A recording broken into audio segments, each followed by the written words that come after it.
Imagine it's the end of the 20th century in Eastern Europe and everyone wants to strike it rich. Two esteemed economists and mathematicians, Fisher Black and Myron Scholes, look to build a way to bridge the world of economics and mathematics together.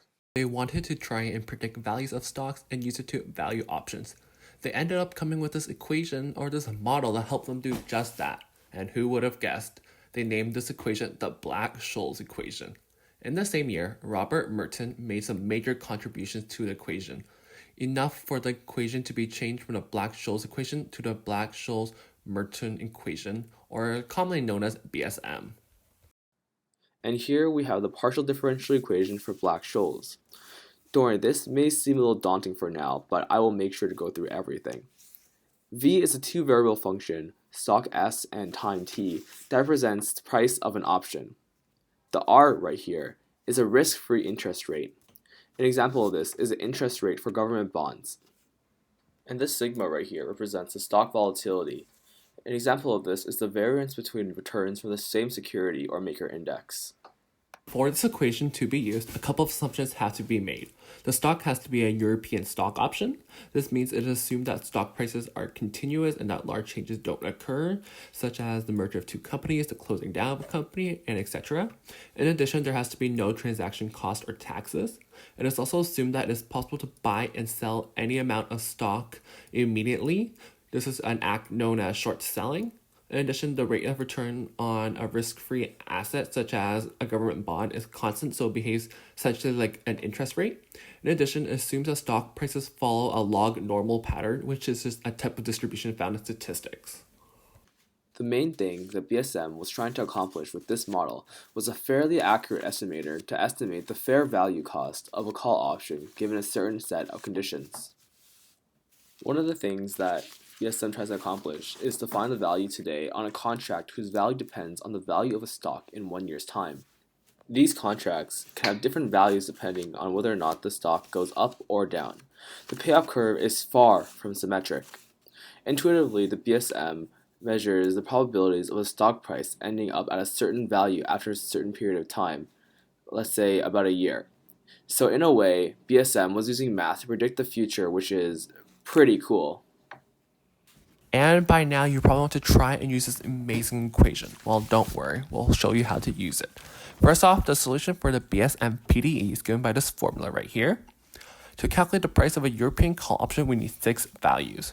Uppercase S, this represents the current price of the stock. Capital X, the exercise price of the call option or strike price or the price that we want. Capital T, subtract lowercase t. This represents the time of expiration, so how long the stock contract is for. Lowercase r represents the risk-free interest rate in the market. Then we need the volatility of the stock. In addition, you need the cumulative distribution function for a normal Gaussian distribution, which is just a distribution used in statistics. Now, for example, suppose we're estimating the value of a call option for an online retail store that sells pineapples. Let's say the current stock price is $50 and the strike price that we're aiming for is $40. And let's say the length of the call option contract will be 6 months. And then the risk-free interest rate in the market is 1.49%, which is based off the Canada 10-year government bond. And the volatility is 25%.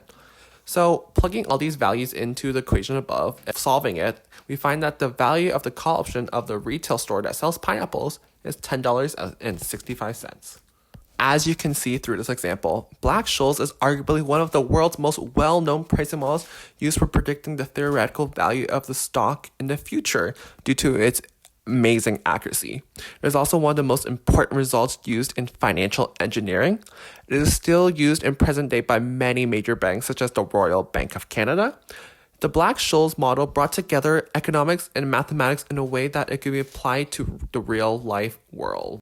Even though blindly following any mathematical or quantitative trading model can lead to uncontrolled risk exposures such as the 2008 market crash due to flawed use of trading models, the BSM will continue to be used thanks to constantly evolving market and ability of BSM to adapt and still predict well. Some food for thought. Many financial theorists claim that the introduction of the model has impacted the volatility of stock and options market as it encouraged more trades.